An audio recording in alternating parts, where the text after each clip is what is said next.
मुंबई आग्रा राष्ट्रीय महामार्गावर चांदवडजवळ मोठी दुर्घटना टळली आहे। शहादा ते नाशिक प्रवास करणाऱ्या खासगी बसला अचानक आग लागून बस पूर्णपणे जळून खाक झाली। मात्र चालकाच्या तत्परतेमुळे बसमधील 54 प्रवाशांचे जीव वाचले आहेत। चांदवड तालुक्यातील खोकड तलाव परिसरातून बस जात असताना अचानक बसमधून धूर निघू लागला। एका महिला प्रवाशाच्या ही बाब लक्षात येताच तिने तातडीने चालकाला याची माहिती दिली। परिस्थितीचे गांभीर्य ओळखून चालकाने बस रस्त्यात कडेला थांबवत सर्व प्रवाशांना सुरक्षित खाली उतरवले।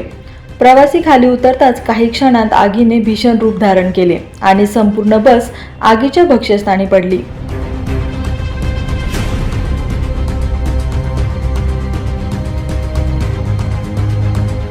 घटनेची माहिती मिळताच चांदवड पोलीस आणि अग्निशमन दल घटनास्थळी दाखल झाले। अग्निशमन दलाच्या जवानांनी मोठ्या प्रयत्नानंतर आगीवर नियंत्रण मिळवले। मात्र तोपर्यंत बस पूर्णपणे जळून खाक झाली होती। या आगीत प्रवाशांचे कपडे, सामान तसेच काही विद्यार्थ्यांची महत्त्वाची कागदपत्रे जळून नष्ट झाली आहेत। प्राथमिक माहितीनुसार शॉर्ट सर्किटमुळे आग लागल्याची शक्यता व्यक्त केली जात आहे।